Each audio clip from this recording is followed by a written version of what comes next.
Bonjour, le but de cette vidéo est de vous expliquer les calculs réalisés pour les différents ratios.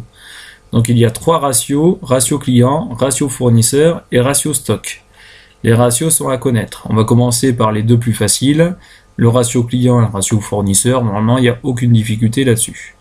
Sur le ratio client qu'il faut connaître, donc le calcul, il faut prendre les créances clients qui sont dans votre bilan fonctionnel, avec les effets escomptés non échus, divisé par le chiffre d'affaires TTC. Donc déjà dans un premier temps, il faut prendre le montant des créances clients avec les effets escomptés non échus que l'on a dans le bilan fonctionnel. Donc là, vous avez un montant de 42 000 euros. Et ensuite, il faut calculer le total des ventes TTC. Pour avoir le montant des ventes TTC, il faut avoir le compte de résultat. Le montant des ventes TTC, ça représente le montant du chiffre d'affaires. Je rappelle que le chiffre d'affaires, c'est le total des ventes réalisées au cours de la période. Vente de services, vente de marchandises, vente de produits finis. Donc vous prenez le total des ventes. Le compte de résultat, comme on l'a vu l'année dernière, c'est un document qui est mis en hors taxe. Donc il va falloir passer du hors taxe au TTC. Pourquoi ? Parce que les créances clients, ce sont les sommes d'argent que les clients nous doivent.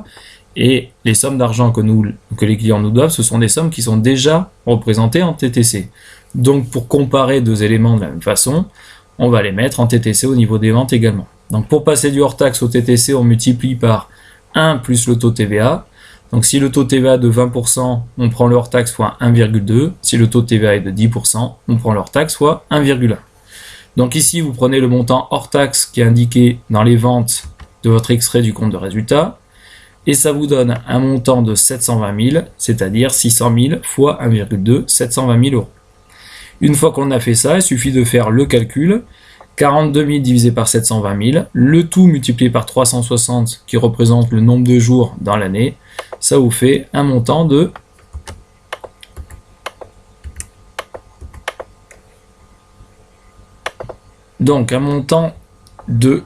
ici je remets 21 jours. Alors qu'est-ce que ça veut dire ? Ça veut dire qu'en moyenne l'entreprise accorde un délai de règlement de 21 jours à ses clients. Pour améliorer la situation financière de l'entreprise, c'est-à-dire celui qui se rapproche le plus proche de zéro. Le problème, c'est qu'il faut quand même regarder ce que fait la concurrence. Si nous, on accorde en moyenne 20 jours à nos clients, alors que les concurrents accordent un mois, on va risquer d'avoir des clients qui partent et qui vont aller chez la concurrence. Donc on peut toujours faire en sorte de réduire ce délai de règlement, mais il faut tenir compte de la concurrence.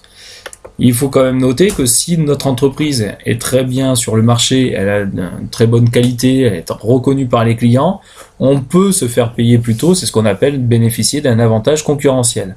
On a un avantage concurrentiel dans ce cas des créances clients, si le délai de règlement est inférieur à celui des concurrents. Donc en général, quand ce délai est inférieur, c'est bien pour l'entreprise, mais il ne faut pas non plus essayer d'avoir un délai trop court, parce qu'on pourrait avoir une fuite des clients vers la concurrence. Le deuxième ratio, c'est le ratio de règlement des fournisseurs. Pour cela, vous devez prendre le montant des dettes fournisseurs que vous avez dans votre bilan fonctionnel. Donc uniquement les dettes fournisseurs, on ne prend pas les fournisseurs d'immobilisation. Donc ici, 66 000 euros. Et on le compare sur le total des achats TTC. Alors pourquoi le TTC ? C'est la même chose qu'avec les clients, pour que ça soit cohérent. Les dettes étant représentées en TTC, les achats doivent être représentés en TTC. Il faut prendre en compte l'ensemble des achats réalisés. Donc il y a les achats de marchandises et les achats de biens et services. Donc vous additionnez ces deux achats, ça vous donne le montant total des achats hors taxe et vous le multipliez par 1,2 pour avoir le montant des achats en TTC. Ici, cela vous donne un montant de 528 000 euros. Au niveau de la formule, on compare les dettes par rapport au total des achats. C'est la contrepartie ici, les créances clients par rapport aux ventes. Parce qu'on vend à des clients et on achète à des fournisseurs. Donc on a ici un délai de règlement qui est de 45 jours. Ça veut dire qu'en moyenne, l'entreprise paye ses fournisseurs avec un délai de 45 jours. Pour améliorer la situation financière de l'entreprise, le but est de d'augmenter ce délai, mais en tenant compte de la concurrence. Alors la même chose, l'objectif de l'entreprise, c'est d'avoir le délai de règlement le plus long possible envers ses fournisseurs. Le problème, c'est que ça va dépendre du pouvoir de négociation de l'entreprise. Si on est une entreprise puissante, on va pouvoir négocier avec la concurrence, on va pouvoir négocier avec les fournisseurs. Si on est une petite entreprise, la négociation risque d'être plus difficile. Donc, la même chose, il faut toujours comparer par rapport au secteur. Si on est en dessous du secteur, il faut absolument renégocier pour essayer au moins d'arriver au délai du secteur, pour être au moins à ce niveau-là.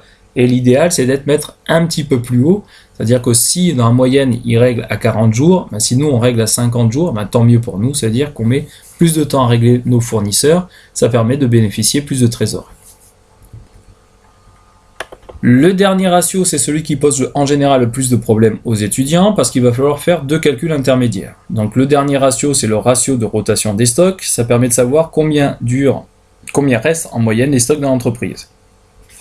En premier lieu, déjà, ici, il n'y a pas de problème de TVA parce que le coût d'achat est représenté hors taxe et le stock moyen est calculé en hors taxe également. Donc là, il n'y a pas d'élément à mettre en TTC, on enlève ce souci.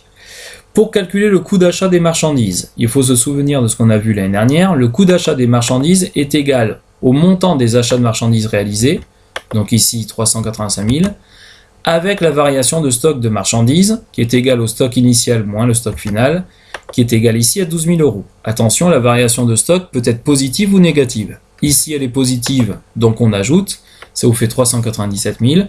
Si la variation était négative de, par exemple, 85 000 €, on aurait un coût d'achat de 300. 385 moins 85. Donc faites attention, dans les exercices, la variation de stock peut être positive ou négative. Donc là, on vient de trouver le coût d'achat des marchandises utilisées. On va maintenant essayer de trouver le stock moyen. Pour trouver le stock moyen, il faut faire le stock initial plus le stock final, et tout cela, on le divise par 2. Donc le stock moyen, c'est égal au stock initial plus le stock final, l'ensemble divisé par 2. Le stock final, c'est pas difficile, c'est le stock que vous avez dans votre bilan. Donc dans le bilan, vous avez dans votre bilan fonctionnel le stock final qui est égal à 55 000 €. C'est le stock final de marchandises. Le stock initial, on ne l'a pas parce que le stock initial, on l'aurait dans le bilan de l'année précédente. Or, on ne dispose pas de ce document. Par contre, il y a quelque chose que vous savez. Vous savez que le stock initial que l'on cherche moins le stock final que l'on a, 55, vous donne la variation de stock, 12. Donc si x moins 55 est égal à 12, ça veut dire que x est égal à 67 000. Comment vous faites pour calculer? Vous savez que votre stock initial est toujours égal au stock final, prenant en compte la variation. Alors j'ai marqué plus ou moins, parce que si la variation est positive, on fait 55 plus 12, ça vous fait 67. Si la variation est négative, on fait 55 moins la variation, et on a le stock initial. Donc, les deux ensemble vont vous permettre de calculer le stock moyen. 55 plus 67 divisé par 2, ça vous donne un montant de 61 000 €.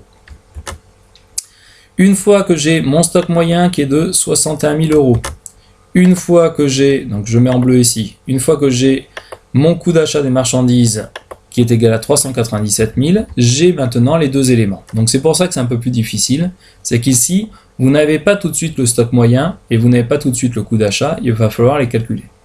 Une fois que l'on a fait ça, formule pas très compliquée, 360 le nombre de jours fois le stock moyen divisé par le coût d'achat. Donc ça vous donne un montant qui est égal ici à 55 jours. Donc ça veut dire quoi? Ça veut dire que les marchandises restent en moyenne 55 jours dans l'entreprise avant d'être utilisées. L'objectif ici de l'entreprise, c'est d'avoir le stock, le délai de rotation le plus rapide possible, donc le délai de rotation qui soit le plus proche de 0. Donc l'objectif dans une entreprise, c'est toujours d'avoir le stock le plus bas possible. C'est pour ça que, si on fait le parallèle avec l'économie d'entreprise, vous avez le zéro stock, que vous verrez aussi en logistique. Et l'objectif pour l'entreprise, c'est de travailler en flux tendu pour avoir le moins de stock possible. Donc là, si on a un avantage par rapport à la concurrence, et bien tant mieux, c'est un avantage qu'il faut exploiter. Je répète, dans toutes les entreprises, le but ici, c'est de se rapprocher du zéro stock afin que le stock ne pèse pas sur la trésorerie de l'entreprise. Donc voilà pour les calculs à faire, refaites-les s'il faut et à utiliser dans les exercices qui vont suivre. Merci de votre écoute.